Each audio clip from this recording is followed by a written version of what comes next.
पृथ्वी लोगों से भर गई थी, पर उन्होंने इतना ज्यादा पाप किया कि परमेश्वर को दुख हुआ कि उसने उन्हें बनाया था। उसने पृथ्वी पर से हर एक को मिटाने के लिए एक जल प्रलय भेजने का निर्णय किया।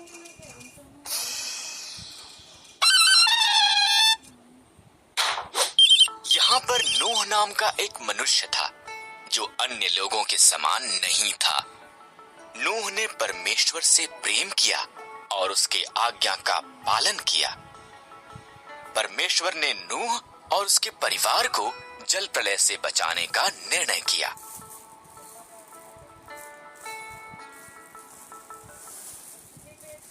परमेश्वर ने नूह को जल प्रलय के बारे में सावधान किया। उसने उसे एक नीची छत, 3 कोठरियों, एक खिड़की और एक द्वार के साथ एक विशाल जहाज बनाने को कहा। आज्ञाकारिता में नूह ने इसका निर्माण किया। परमेश्वर ने नूह को प्रत्येक जानवर की किस्मों में 2-2 करके लेने को कहा, एक नर, एक नारी।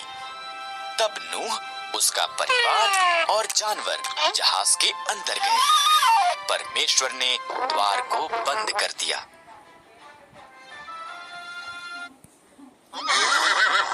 40 दिन और 40 रात तक बारिश आती रही। पानी आकाश से गिरा और समुद्रों और झीलों से भी ऊपर आया, यहाँ तक कि सबसे ऊंचे पहाड़ भी पानी में डूब गए।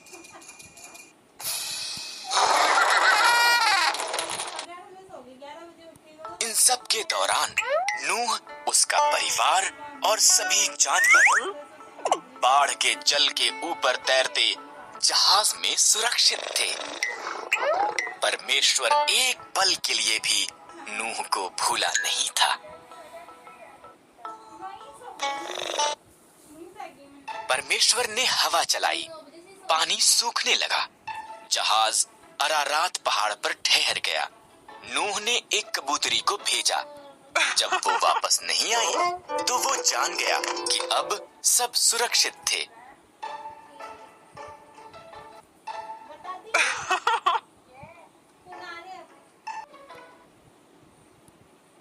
जब पृथ्वी सूख गई, परमेश्वर ने उन्हें बाहर आने के लिए कहा।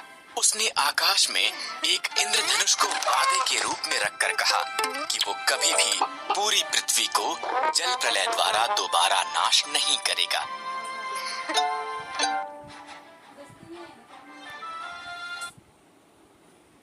हारान में रहता था अब्राहम। परमेश्वर ने कहा, मैं चाहता हूं कि तू हारान को छोड़े और किसी और देश में जाए। परमेश्वर ने अब्राहम को ये नहीं बताया कि हारान कहां पर था। मुझ पर भरोसा कर, परमेश्वर ने कहा। ये कर, परमेश्वर ने कहा, और तेरी संतान एक बड़ी जाति बन जाएगी। कैसे? अब्राहम को आश्चर्य हुआ। उसकी पत्नी सारा बच्चे पैदा करने, जहां मैं कहता हूं वहां जा, परमेश्वर ने कहा, और तेरी संतान जितने आकाश में तारे हैं उससे ज्यादा होगी। वो पूरे संसार के लिए आशीष होंगे। मुझ पर भरोसा कर। अब्राहम ने परमेश्वर पर भरोसा किया। उसने सारा, उसके भतीजे लूत और सब कुछ जो उसका था उसे लिया। वो वहां गया जहां परमेश्वर ने उसे जाने के लिए कहा था। वो कनान के देश में गया। वहां पहुंचकर अब्राहम ने शकेम में डेरा लगाया। परमेश्वर उसको प्रकट हुआ। मैं ये भूमि तुझे और तेरी संतान को दूंगा, परमेश्वर ने कहा। अब्राहम ने परमेश्वर के लिए वहां एक वेदी बनाई।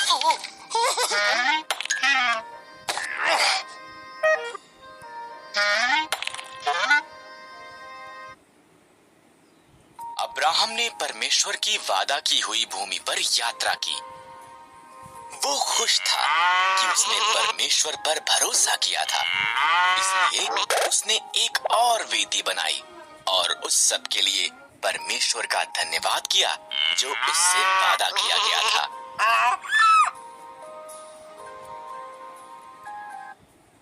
ने अब्राहम से एक पुत्र का और पुत्र से बहुत सी संतान का वादा किया जो सारे संसार के लिए आशीष होंगे।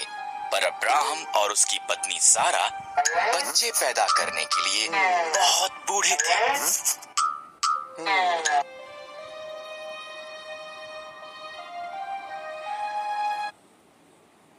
20 साल बीत गए। अभी भी अब्राहम ने परमेश्वर के वादे पर भरोसा किया। जब वो 100 साल का था और सारा 90 साल की थी, परमेश्वर ने उन्हें अपना वादा याद कराया। सारा एक बालक को जन्म देगी।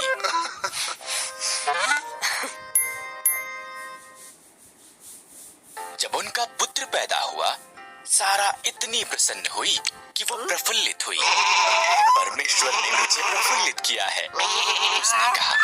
इसलिए उन्होंने उसका नाम इसहाक रखा, जिसका अर्थ है वो हंसता है। जब इसहाक एक छोटा लड़का था, परमेश्वर ने अब्राहम को उसके पुत्र को मोरिय्याह पर्वत पर ले जाकर उसकी बलि देने को कहा। परमेश्वर इस तरह अब्राहम की परीक्षा ले रहा था।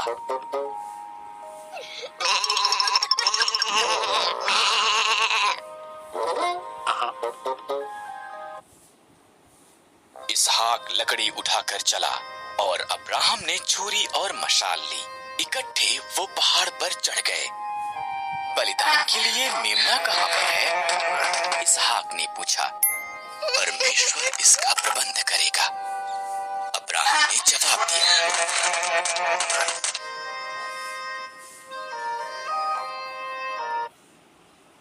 अब्राहम ने वेदी पर लकड़ियां रखी, इसहाक को बांधा और उसको लकड़ियों पर रख दिया। जैसे ही उसने इसहाक को मारने के लिए छुरी उठाई, एक स्वर्गदूत ने उसको नाम लेकर आवाज लगाई, अब्राहम।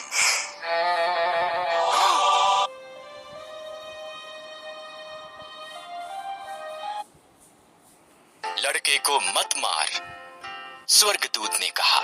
परमेश्वर जानता है कि तू उसके वादे पर भरोसा करता है।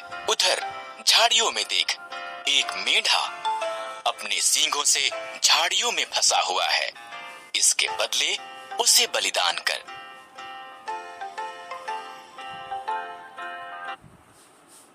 इस तरह अब्राहम ने उसके पुत्र की बजाय मेढ़े को बलिदान किया।